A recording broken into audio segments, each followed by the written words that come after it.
show me that there was hope in our violence, please. We have to act on this now before it is too late. What's up? I'm Randy, I'm Derek. and we are Time After Ashes. This is a behind-the-scenes interview about the upcoming album we are releasing, titled From Tragedy.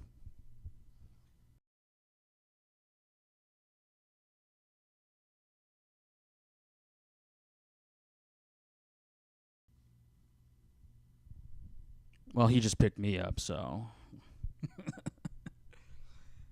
I would say we were doing covers for about a year, maybe.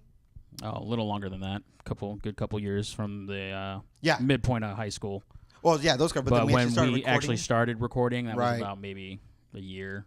So at that point, I had started getting more and more familiar with editing software for audio, and I slowly started getting more pieces. I was able to start recording music on the computer, and then I had set a few demos, and I said, Derek, we should do something with this. And I said, okay. And that's what started And it. we had a band. That's our aha moment.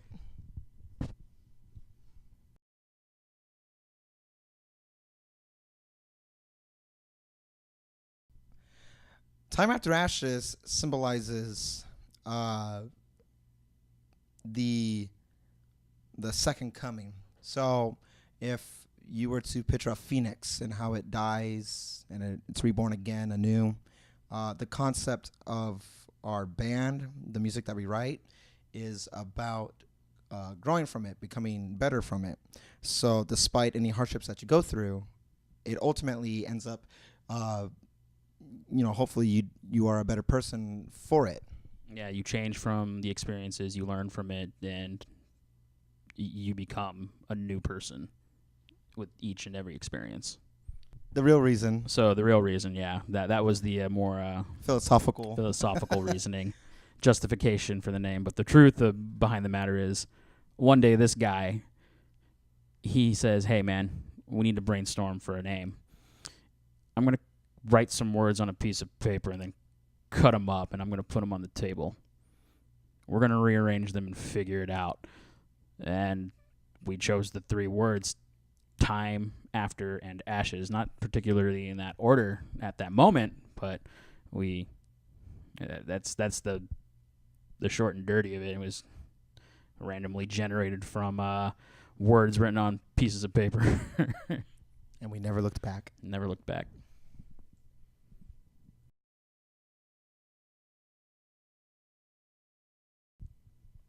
Stardom, becoming a rock star. No. I don't know. To be honest, I just want to see reactions from people for like up and coming artists like ourselves, coming from very humble beginnings. We're not signed to anybody or anything, so we're a self-made band essentially. I look forward to the shock factor that's going to happen to people who have seen our covers, to people who have heard my instrumental demos, but I look forward to people seeing what we have to say. Also, I am looking forward to this as our first checkpoint, because this isn't a one-time thing. I'm always writing, and Derek he has always something going up in his head. So I definitely am going to look forward in the future, looking back at this moment as like this was our first record, and even from humble beginnings, a humble first record.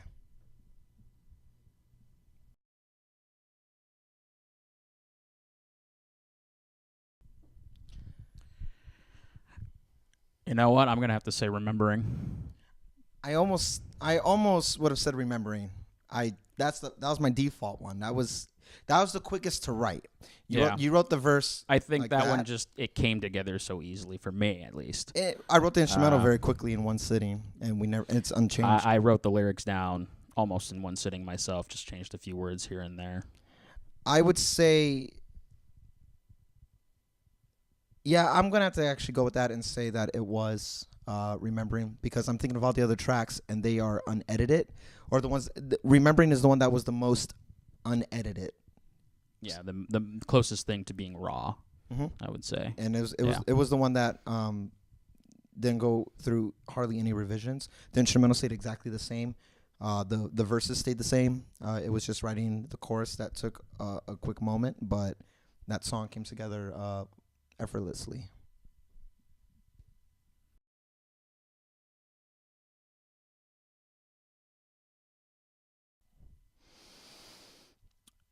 Oh, I would say I would say it's a little mixture of writing, not having anything to go with, and also learning as I go, mixing, mastering. We don't have a producer. We we started this with no knowledge, had zero background, and we learned as we went.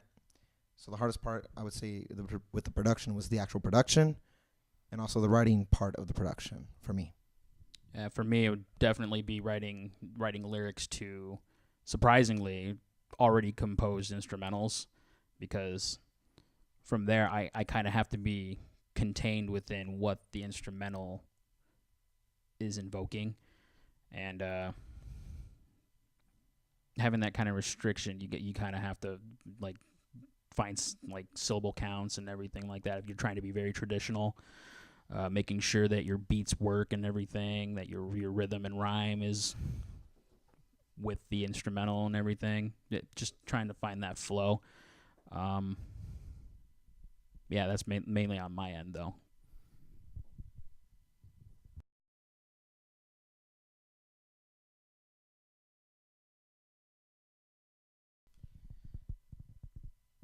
Yes, I had doubts. I think we naturally will have doubts throughout the process. This took 30 months to write. We had some growing pains in the process.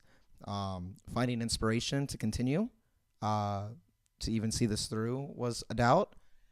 People, ironically, didn't think that Derek had much of a part in the writing process, because a lot of the covers or the demos I would put out featured me, and so there was a moment in writing this record that people came up to me or messaged me and said, Derek is dead weight, you should cut him. And ironically, we wrote a really kick-ass song for it as our response to it, to send a message, because people see what they want to see and they don't understand what we're about, and that's completely fine. But those doubts were there then too. But at the end of it, I wanted to persevere because I wanted to leave something bigger than me out there in the existence of audio.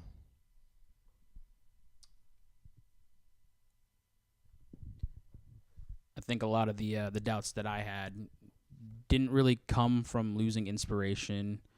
It was more just life in general. Like, there's just times when I felt like I couldn't complete anything for Randy for the project because I was dealing with like adult stuff, essentially. just just life, like job. It's still ongoing right now, my job. So I mean, just the time, and just again, life in general.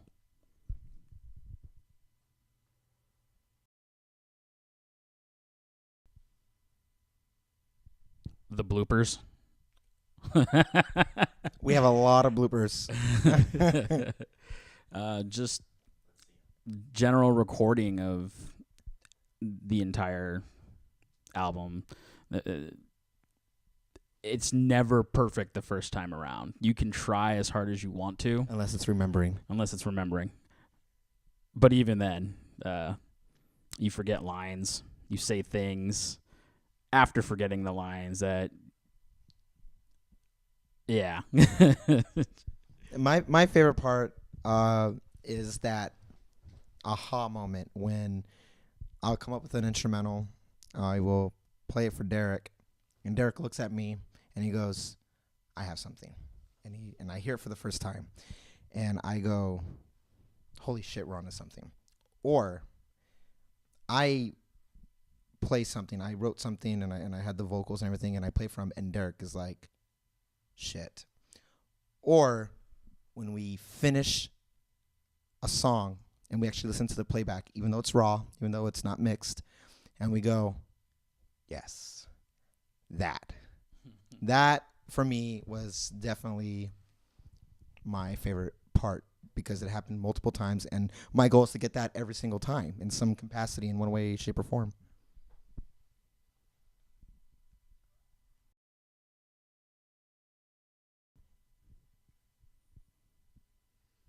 My favorite song is Remains. I did not write the song. I wrote the instrumental, and even though my vocals are the only one that's on it, Derek wrote the song. And that is my favorite song because Derek wrote that song for me.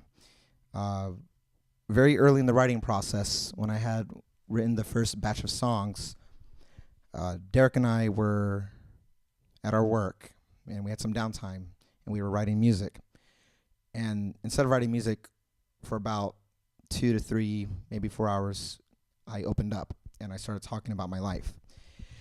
And I started talking about my struggles, and I started talking about my failed marriage. I started talking about everything that I felt short of becoming, and I just kind of put it all out there.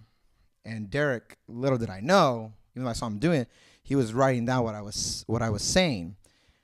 And he took everything I said and he wrote the lyrics to Remains. When I first heard Remains, and he just sung it to me, it wasn't recorded anything, I had just over the instrumental. The first time he sung it to me, I broke down. I started crying because he was singing to my soul. And afterwards, when I heard it, and then I recorded it, and we did different takes of it, that song had a lot of variation, a lot of difference. There's different versions of the song.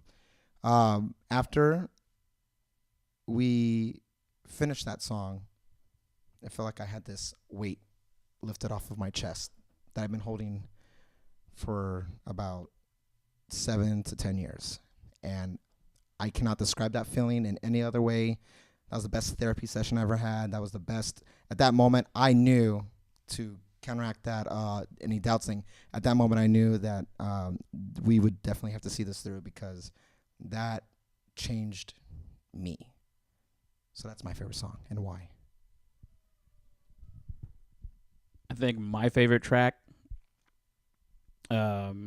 simply for superficial reasons, would have to be "Can't Fight It." It's a very fast-paced, kind of upbeat, even though the meaning behind it is something not very good.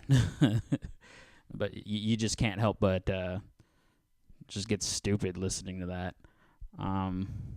Yeah, that's my superficial favorite. Probably for a deeper meaning favorite, it would have to be my very own track, "Remembering," only because that track was something about me that I've kept personally, and has driven me up until this point, and still does. You'll just have to listen to that track to get the overall message. That is a very close second for my favorite.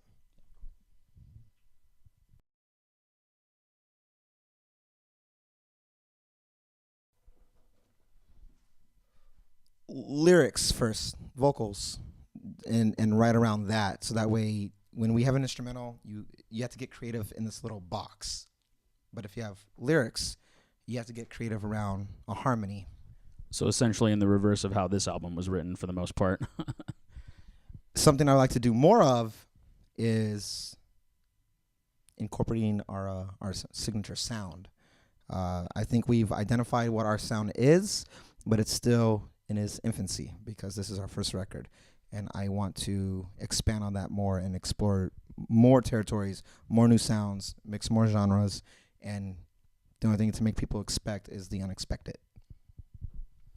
To add to that, not really on the same line, but from my perspective, what I want to see more of in the future on our end is expanding how we do our vocals. There's not a lot of what goes on in this album on my end, aside from just like the melodies and harmonies and all that. But I have been experimenting with growling, so I can growl.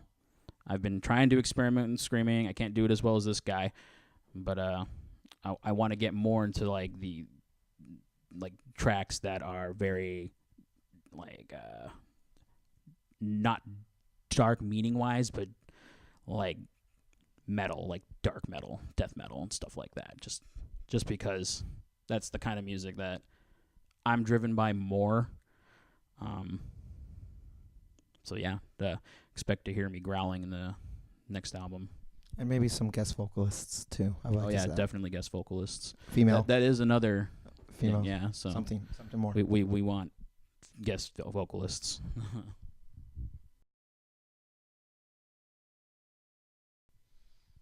From Tragedy. Coincidentally enough, when I had thought of a title, this was not our first pick. This was actually not on the table at all. Our initial title was going to be Breaking Down. Yep. But From Tragedy felt more appropriate today because these songs are about the experiences that Derek and I have gone through before we became Time After Ashes, with the exception of Never Done. But if you were to use this first record as a checkpoint, everything before it, all these songs have to do about everything before. And there is hardship that we had to go through individually and as a team. And just like Time After Ashes, the symbolic meaning about overcoming it from Tragedy is talking about a darker past, but look where we are now and look how far we've come. Some of the themes behind some of the tracks we have on the album plays on the idea of tragedy, not as a superficial definition, like, oh, that was sad. Oh, like, that was just really bad or something like that. Tragedy, in one definition, when used in plays, is usually you see the protagonist fail at the very end. And a lot of these tracks don't cater to, I guess you could say, a figurative protagonist. Like, there are no happy endings sometimes with these tracks. And I think a lot of the tracks that we do have on the album represent that. Perfectly said.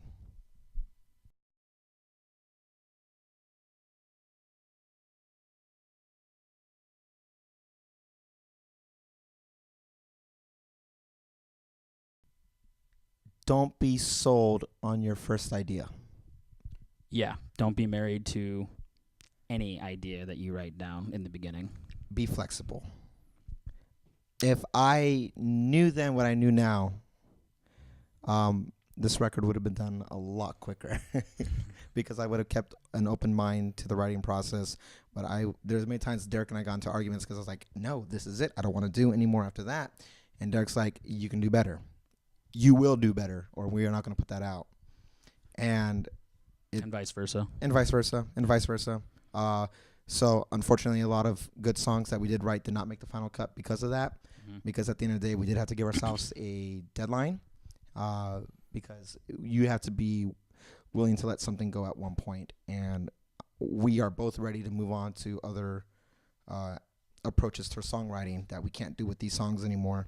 So be flexible, keep an open mind, don't be married to an idea. And if you think right in the initial beginning how that song's going to turn out, you're wrong. Let go of that idea because it will change. When you're dealing with more than just one person, when there's somebody else's input, the song will change. Every single song that I have written by myself ultimately changed once Derek touched it, and vice versa. It happens, and I'm glad it does because it makes it ours. It doesn't make it mine. It makes it ours, and I'm glad it changed because it actually, in many ways, when with fresh ears on it, you get something better. Yeah, so embrace the change that will come.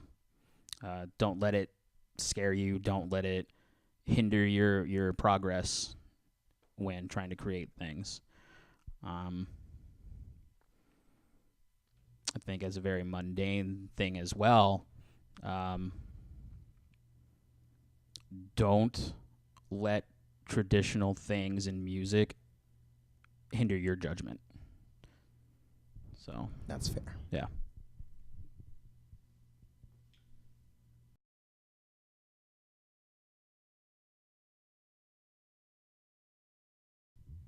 To our listeners, never done. That's going to be very shocking to them, just because we're coming from nowhere, and I spit a mad beat and rhyme that'll probably piss some people off or make them shrug and laugh at me. As it should.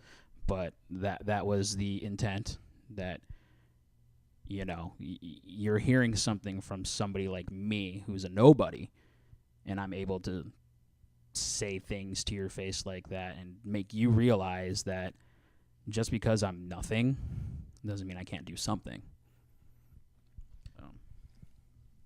Well put. I agree. If on an individual track, Never Done is a direct message to the naysayers. For me, I would say how contrast the tracks are, how different every single track is. Intentionally, even the order of the record from starting with Never Done, from starting with One Again and ending with Remains. Completely intentional for an overall story and for the soundscape of it. We have heavy rock, we have hip hop, we have rap, we have like a techno blend, we have a piano acoustic, we have soft rock, we have industrial. I mean, we try to touch everything as much as we could into it, and we found a way to make it work. And I think that's what's going to be shocking about it, because it stays coherent throughout the whole process. Yeah.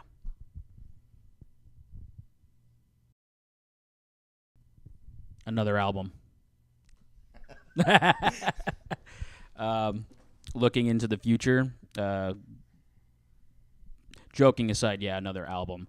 Not that we're already kind of working on other tracks and whatnot, but nothing's definitive at the moment. Yeah, we gotta promote this one first. We got a lot of things to iron out with it too. Like we said in an earlier question, in terms of what to look forward to in the future, we want guest vocalists. So we would have to find other vocalists aside from myself, aside from Randy, and not just because Randy's doing too much behind the scenes. I mean, I'm sure he loves singing, but it kind of adds to that, where it's taking a lot of stress off of him, but also it kind of opens up that exploration with different vocalists who may have different ranges than us, who may have different ideas, and I guess that kind of leads into maybe the collaboration project that we're thinking of. Yeah. Actually, I don't really have much to add on except for the fact that I would like to have a collaborative record or an EP of sorts of all musicians of all types. Maybe stay within the realms of Time After Ashes or something else. What's next in regards to both of us collectively is you're going to see a lot more of us. We're not going anywhere. We just started. I wouldn't even say we picked up momentum yet. We touched the water and we like it. Oh yeah. And we're ready to jump in. Oh yeah. And then once we jump in, we are going to be in it for a while. If we get it wrong this time, then we'll get it right next time. And if we get it wrong that time, we'll get it right on the third time. And if we get it wrong then maybe we should just stop. Then we should just stop. Yeah. I think we are the very definition of what we're about is that we have to be open-minded. And so that's in the writing process. That's in the collaborative process. That is in everything that we have to do about this because it's more than just us, the way I see it. This first record is very personal for a reason, but that doesn't mean the next album is going to sound like that, or it's going to mean that. It might be a concept album. It might be, who knows? We don't even know yet, and that's what's exciting about it. Yeah, there may be influences from the first album. Who knows? Again, another question beforehand. I want to explore more like heavier kind of sounds, more metalish. So we could hear that. We could swing into like maybe the more pop sounding R&B, maybe. Just You're a very great rapper, so I would definitely like to always keep that there because I love the way you rap. Oh, I'm definitely gonna rap. I'm gonna keep rapping it. Yeah, But yeah, I kind of want to expand my portfolio, if you will. I hear you. Yeah. But also to kind of clarify what I said earlier in terms of looking for vocalists, it's not just vocalists. It kind of goes with that idea of collaboration. So if anyone who's watching, listening to you guys, if you guys are interested, reach out to us. Maybe there'll be something for you. Well, at least keep the door open. As opposed to the one that we had. That's fine. No, that's good. Interruptions here and there. Well, yeah. Would you guys consider doing an acoustic version of your album? I am actually really surprised that you asked that question because in the back of my mind, that is exactly one of the projects I wanted to explore. To consider, I've already started writing because part of the writing process when I write the instrumentals is that I have to play it on the piano first. And if I can play it on the piano first, then I can translate it into a guitar. I can translate it into a synth or strings or whatever I want it to be or whatever we think sounds best. But I would argue that out of the 12 songs on this record, I would say at least 8 or 9 of them for sure were written on the piano first. Maybe more. So, yes, I would do an acoustic remix of it. I would like different avenues of remixing some of our more favorite tracks as a whole. But I love acoustics. I love the way it sounds because when you strip everything down, when you take away all the noise, you're left with a piano, a guitar, a piano and a guitar, maybe some strings and vocals, and it really brings out the soul of the song at that point. And that's what I love about this batch of songs that we have for this record because every single word that's on this record is meaningful to me. And it just inspires me to keep doing more of that. A lot of these tracks will easily translate into acoustic versions or remixed versions. We have been recently working on a remix of Remembering. And to my ear and probably to his ear, sounds really good. I actually wanted to add really quickly on the whole acoustic thing. Derek and I have recently been rehearsing these songs as acoustics anyway, because if we play any venue, a small venue, on the spot or anything like that, we don't have our equipment ready. We will still be able to perform and be ready to go. I look at this as a job, as a side job in a way that you have to be ready to go at any point. And as long as we stay sharp and attentive to it, it would be good. And it is a lot more feasible to play these songs acoustic than it is at a bigger venue when we have our guitarist Emilio here or a drummer or a touring band for that matter who aren't necessarily Time After Ashes, but they'll be touring with us. That's harder at that point because there's a lot more logistical aspects in that category as opposed to acoustic. Do you got your guitar? Got the piano? Me. Let's do this. I lose sight, my chest aches, my legs cave, my strength wanes. I won't fight what I feel when I feel for you and what you are to me. So I'm never gonna stop remembering.